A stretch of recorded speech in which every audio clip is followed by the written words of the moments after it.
નમસ્કાર મિત્રો, જોબશ્રીતા YouTube channel પર આપ સૌનું ફરીવાર એક નવા વિડીયોમાં દિલથી સ્વાગત કરું છું। મિત્રો, આજે આપણે વિડીયોમાં જોવાના છીએ ટાટા પાવર દ્વારા જે નવી ભરતીની જાહેરાત કરવામાં આવી છે તેના વિશે।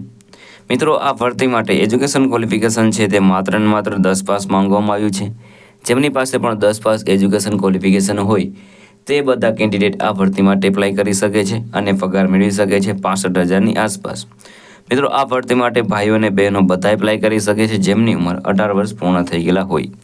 તો મિત્રો, આજે આપણે વિડીયોમાં જોવાના છીએ ટાટા પાવર દ્વારા જે નવી ભરતીની જાહેરાત કરવામાં આવી છે તેની સંપૂર્ણ માહિતી। જો તમને આ વિડીયો પસંદ આવે તો વિડીયો લાઇક કરજો, શેર કરજો અને આ ચેનલ પર પહેલી વખત આવ્યા હોય તો ચેનલ સબસ્ક્રાઇબ કરી લેજો જેથી આવનાર નવા વિડીયોની માહિતી આપ સુધી પહોંચી શકે। તો હવે આપણે જઈશું ટાટા પાવર કંપની દ્વારા જે નવી ભરતીની જાહેરાત કરવામાં આવી છે તેની ડિટેલો પર અને સંપૂર્ણ માહિતી મેળવીએ। તો મિત્રો, આપણે આવી ગયા છીએ ટાટા પાવર કંપની દ્વારા જે નવી ભરતીની જાહેરાત કરવામાં આવી છે તેની ડિટેલ ઉપર। અહીં વેકેન્સીનું નામ છે ટાટા પાવર ન્યૂ વેકેન્સી 2025। ઓર્ગેનાઇઝેશનનું નામ છે ટાટા પાવર। ટાટા ગ્રુપ દ્વારા આ ભરતી છે તે બહાર પાડવામાં આવી છે। પોસ્ટ નેમની વાત કરીએ તો graduate engineer trainee, executive trainee, lead engineer, contract and engineering, lead associate security, group head account, manufacturing account, technician, engineer, officer, associate, sales officer, manager, supervisor, business development, business excellence. Total પોસ્ટની વાત કરીએ તો multiple post ઉપર ભરતી થવાની છે તો apply જરૂર કરી દેજો। એપ્લાય મોડની વાત કરીએ તો તમારે ઓનલાઈન એપ્લાય કરવાનું રહેશે। ઓકે ને એપ્લાય કોણ એપ્લાય કરી શકે છે તો ઓલ ઇન્ડિયાના મેલ ફિમેલ આ ભરતી માટે એપ્લાય કરી શકે છે।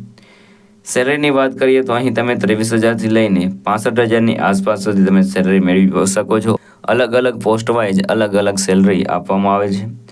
એજ લિમિટની વાત કરીએ તો અહીં તમારા 18 વર્ષ છે તે પૂર્ણ થઈ ગયેલા હોવા જોઈએ। મેક્સિમમ એજની કોઈ પણ લિમિટ આપવામાં આવેલી નથી। એપ્લિકેશન ફીની વાત કરીએ તો કોઈ પણ કેટેગરીમાંથી તમે આવતા હોય તો પણ તમારે કોઈ પણ જાતની ફી છે તે ભરવાની રહેતી નથી। સિલેક્શન પ્રોસેસની વાત કરીએ તો નો એક્ઝામ ડાયરેક્ટ તમારું સિલેક્શન થશે। એજ્યુકેશન ક્વોલિફિકેશનની વાત કરીએ તો અહીં તમે 10 પાસ, 12 પાસ, ગ્રેજ્યુએશન જે પણ તમારી પાસે એજ્યુકેશન ક્વોલિફિકેશન હોય તે પ્રમાણેની પોસ્ટમાં તમે એપ્લાય કરી શકો છો। અગત્યના ડોક્યુમેન્ટની વાત કરીએ તો resume, CV, passport size photo, signature, Aadhaar card, education certificate, caste certificate અને એજ પ્રૂફ આલા ડોક્યુમેન્ટ તમારી પાસે હોવા જોઈએ। કઈ રીતે એપ્લાય કરી શકો છો તો મિત્રો, વિડીયોના ડિસ્ક્રિપ્શનમાં તમને એક લિંક મળી જશે, તેના પર ક્લિક કરશો એટલે તમે ટાટા પાવરની જે ઓફિશિયલ વેબસાઇટ છે ત્યાં પહોંચી જશો। ત્યાં જઈને તમે તમારી વેકેન્સી સિલેક્ટ કરવાની રહેશે। જે પણ વેકેન્સી તમે લાગુ પડતી હોય તેના પર ક્લિક કરીને તેમાં તમારી પર્સનલ ડિટેલ, એજ્યુકેશન ડિટેલ છે તે ફિલ કરી દેવાની રહેશે। ત્યારબાદ જે પણ રિક્વાયર્ડ ડોક્યુમેન્ટ હોય બધા અપલોડ કરી દેવાના રહેશે અને તમારે ફોર્મ સબમિટ કરી દેવાનું રહેશે, જોતું રહેવાનું રહેશે। જ્યારે પણ નોટિફિકેશન મળે ત્યારે આગળની કાર્યવાહી કરવાની રહેશે। અગત્યની તારીખોની વાત કરીએ તો starting date four apply online already start થઈ ગયેલું છે, તમે આજે જ પણ એપ્લાય કરી શકો છો।